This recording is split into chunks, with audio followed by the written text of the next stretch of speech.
ዳቦ መግዛት ቀረ። ምርጥ ኬክ የመሰለ ዳቦ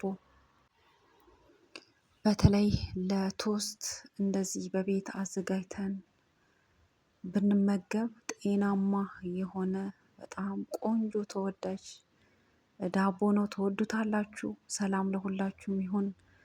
ውድና የተከበራችሁ የናርዶስ ላቭ ዩቲዩብ ቻናል ቤተሰቦች እንደምን አላችሁ?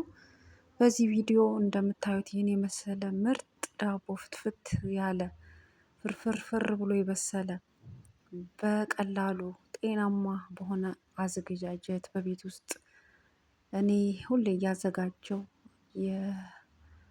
የምመገበው ነው። እናም ላጋራችሁ መጣው። ያው ያነቃቃችኋል በሚል ነው። ዱቄት የሚበቃንን ያህል ማንኛውም አይነት ዱቄት ማለት ነው፣ የፍርኖ ዱቄት ከጨመርኩ በኋላ አንድ ማንኪያ ደረቁን ካሜራ ጨምሬ እርሾ ከዛ ቀላቅለዋለሁ። በመቀጠል አንድ ማንኪያ ጨው፣ አንድ ማንኪያ የጥቁር አዝሙድ እናም በተመሳሳይ መጠን ጨው እና ስኳር ማለት ነው። መጀመሪያ ጨው ጨምሬያለሁ፣ ከዛ ስኳር። እነኝንም ደረቅ ግብአቶች አንድ ላይ እቀላቅላለሁ። በመጀመሪያ ግን ጨውንና እርሾን ሳናነካካ እርሾን አስቀድመን ከቀላቀልን በኋላ ሌሎችን ግብአቶች በመቀጠልም 3 እንቁላል ጨምሬያለሁ እና ለጋ ቅቤም አቅልጬ ሞቅ አድርጌ ጨምሬያለሁ። በዚህ መልኩ እንዳያችሁት። ከዛ እርጎ አንድ 3 የገበታ ማንኪያ የሚሆን እርጎ ይህንን ከጨመርኩ በኋላ አቦካለው ማለት ነው። እናም በድጋሚ ሰላም ብያችኋለሁ። ይህ የናርዶስ ዩቲዩብ ቻናል ነው። ወደዚህ ቻናል አዲስ ከመጣችሁ ሰብስክራይብ እያደረጋችሁ ቤተሰብ እንድትሆኑን ግብዣዬን አቀረብኩ። እናም እንግዲህ ዳቦ በየቤታችን እንጋግራለን። እናንተን ለማስተማር ሳይሆን ያው ያነቃቃል በሚል ነው የምናጋራችሁ።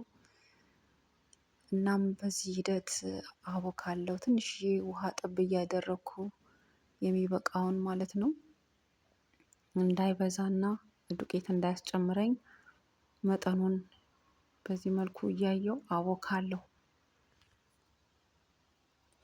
እና በተለይ የቶስት ዳቦ ወይም አምበርገር ምናምን ስንመገብ ዳቦ የታሸገ ዳቦ በእርግጥ አለ በአይነት ነገር ግን ያው የታሸጉ ነገሮች እንዲቆዩ ተደርገው ነው የሚሰሩት የሚታሸጉትም።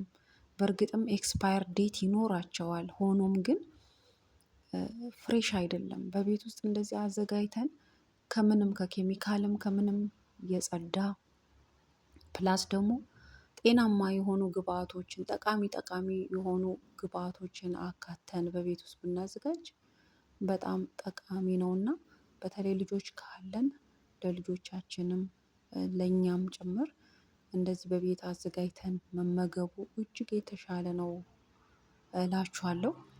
እናም አሁን በዚህ መልኩ አዘጋጅተን እንግዲህ ብዙ ነው። ይሄ ራሱ ብዙ ነው እያዘጋጀው ያለሁትና ያው እየቆየ ሲሄድ ቀናት እየተቆጠረ ሲሄድ በቤትም ያው የደረቀ ሊሆን ይችላል። ዳቦ ፍሬሽ ሆኖ አይቆይም። ለዛ ከፋፍለን ቆራርጠን ማለት ነው ከበሰለ በኋላ ዳቦ ቆራርጠን ከዛ ፍሪዘር ብናደርግ ከቀዘቀዘ በኋላ ፍሪዘር አድርገን ከዛ ያወጣነው ሲያልቅ ከዛ ደግሞ ከፍሪዘር እያወጣን ወዲያውኑ ነው በረዶ የሚለቀው። እንደዛ እያደረግን ስንጠቀም ፍሬሽ ይሆናል ማለት ነው። እና እንደዛ ማድረግ በጣም የተሻለ ነው። በዚህ መልኩ አዘጋጅቼ በሁለት ከፍዬው ነው የማዘጋጀው። አንድ እንደ ለቶስት የሚሆን፣ አንድ ደግሞ ኖርማል እንደዚሁ ክብ አርጌ ነው የምጋግረው። ሊጡን እንዳያችሁት በደንብ ተቦክቷል። በደንብ ልስልስ ያለ በጣም ቆንጆ ሆኗል። ያካተትናቸው ግብአቶች ራሱ እንደዛ እንዲሆን የሚረዱ ናቸው። ጤናማ የሆነ ግብአት ነው። እንግዲህ ኖርማል የሆነ ከኬሚካል ነፃ የሆነ አዘገጃጀት ነው እንግዲህ ጤናማ ዳቦ። እናም በተለይ ደግሞ እርሾ እንግዲህ አሁን እንዳያችሁት ደረቁን እርሾ ነው እኔ ያካተትኩት። ነገር ግን እርሾ እንደዚህ ስንጠቀም አንዴ ለምሳሌ እንጀራ ስንጋግር ከዛ መጨረሻ ላይ እንጀራውን ጋግረን ስንጨርስ እርሾ እንደምናስቀረው ሁሉ ለቀጣይ እንደምንጠቀመው ሁሉ እንደዛ ያለ ፈሳሽ እርሾ አዘጋጅተን በዛ ብንጠቀም ይበልጥ የተሻለ ነው። እነዚህ ደረቅ እርሾዎች ያሶፍራሉ ይባላል እና በብዛት እንደዛ ባንጠቀም እላለሁ። በአጋጣሚ እኔ ያ ፈሳሹ አልቆብኝ ነው እንደዛ ነው ማደርገው። እና እንዳያችሁት አብኩቼ ከድኜ ካስቀመጥኩኝ በኋላ በግማሽ ሰዓት ውስጥ ነው እንደዚህ የቦካው። በሚገርም ሁኔታ ነው። በጣም ሙቀት ስለሆነ አሁን የአየሩ ሁኔታ በጣም ከባድ ሙቀት ነው። እና እንዳያችሁት እንትን ብሏል፣ በጣም ቦክቷል።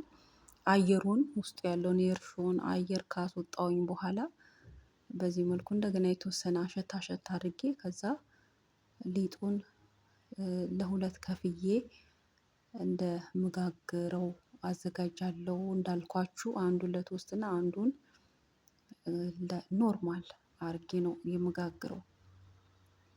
እና ሊጡ በደንብ ስለታሸ በጣም ቆንጆ ሆኗል። ዳቦ ያው የዳቦ ሊጥ ሲታሽ በጣም ቆንጆ ይሆናል። እና እንዳያችሁት እንደ እንቁላል፣ እርጎ ምናምን አካትቻለሁ። እነኛንም ማንፈልግ ከሆነ አለማካተት ይቻላል። ጾመኛ የሆንን ከሆነ አለማካተት ይቻላል። እና ብናካትት ያው ጥቅም አለው፣ ጠቃሚ ነው በሚል ነው። ጥቅሙን እናገኛለን። ለልጆቻችንም ዳቦ የሚወዱ ልጆች ከሆነ ምንም የሌለው ደረቅ ባዶ ዳቦ ከሚሆን እንደዚህ ጥቅሙን የግብአቶችን እንዲያገኙ እንደዛ አድርገን ብናዘጋጅ ጥሩ ነው። እና አሁን በዚህ ሂደት እያዘጋጀሁ ያለሁት ለቶስት ዳቦ ነው። እና በዚህ ከዘረጋሁት በኋላ ድብና አድርጌ ማለት ጥብቅ አድርጌ እንደዚህ ጠቀልለዋለሁ። እየነፋ ሲሄድ እየበሰለ በሚሄድ ሰዓት ፍንክትክትክት እንዳይል ማለት ነው፣ እንዳይፈነካከት በዚህ ሂደት ጥብቅ አድርጌ ካረኩት በኋላ የቶስት መጋገሪያ እቃዬ ላይ የኦቨን ፔፐር አድርጌበታለሁ በስሱ ከታች። እናም በዚህ መልኩ አስቀምጣለሁ። ምንም መጫንም አያስፈልግም በእጃችን ምናምን። እንደዛ ካረግነው በሚበስል ሰዓት ፍንክትክት ብሎ እንትን ይላል። እና የቀጣዩንም ደግሞ በዚሁ መልኩ አድርጌ በሌላ መጋገሪያ ላይ ጨምረውና ሁለቱንም ከድኜ ለተወሰነ ደቂቃ እንደገና አስቀምጣለሁ። ከዛ ሊጡ ከፍ ካለ በኋላ ወደ ኦቭን ከትቼ እጋግራለሁ ማለት ነው።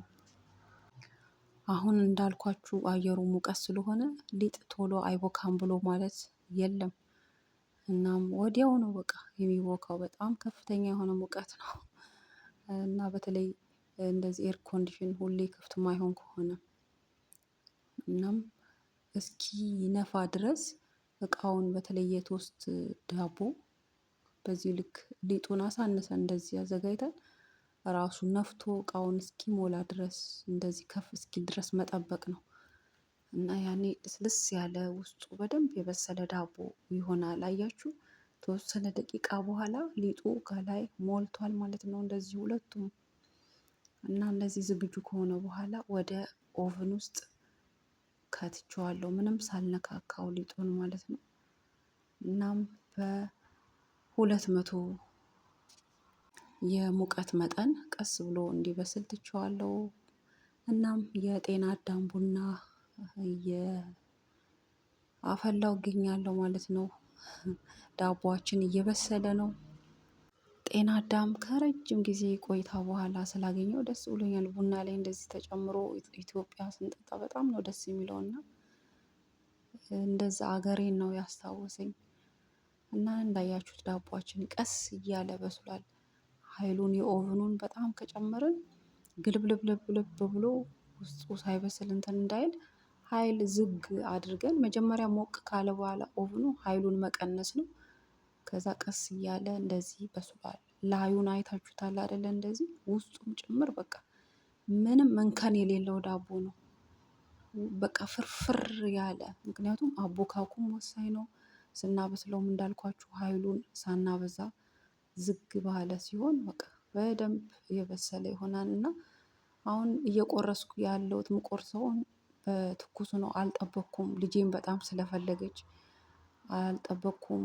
እና ያው ዳቦ ቀዝቅዞ ሲቆረስ ነው ቆንጆ ሆነው እንትን የሚለው እና አሁን በትኩሱ ስለሆነ እየቆረስኩ ያለሁት ብዙም አልቀዘቀዘም ማለት ነው። እናም ሆኖም ለማሳየት ያህል ነው ለእናንተ አያችሁት። ውስጡ እንዳያችሁት የመጨረሻ ልስልስ ያለ በጣም ቆንጆ ዳቦ ነው። በተለይ ለቶስት በዚህ መልኩ አዘጋጅታችሁ ብትጠቀሙ ትወዱታላችሁ። ከዛ እንደዚሁ ከፋፍለን ፍሪዘር ብናስቀምጥ ስንፈልግ እያወጣን መጠቀም እንችላለን ማለት ነው። ለዛሬ ያዘጋጀሁት ቪዲዮ ይህ ነው። ስለተከታተላችሁ አመሰግናለሁ። በሌላ እስከምንገናኝ ደህና ሁኑ።